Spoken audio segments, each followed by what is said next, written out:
ba ninyo na yung impeachment ni BP Sara, ngayon nakita nila, ito is very reliable information ito ha, nakita nila na medyo lumakas yung sipa ng Iglesia ni Cristo at ng mga ibang Pilipino. Tumahimik sila ngayon. Tumahimik in the sense na hindi pinatakbo yung impeachment. Pero alam niyo anong plano nila.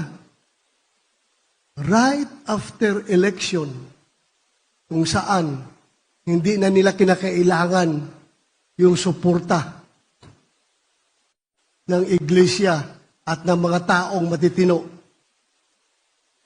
We still have, after election, we still have ample time, around 2 weeks of session days.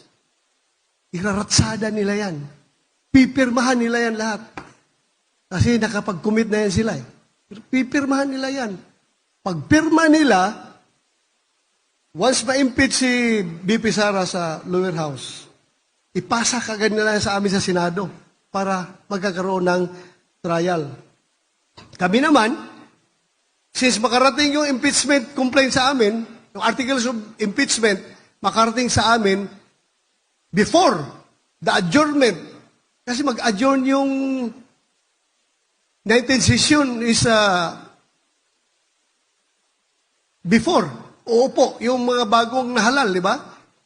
So kahit na natalo na yung iba sa eleksyon o nanalo man, obligado kaming entertainin yung impeachment nila.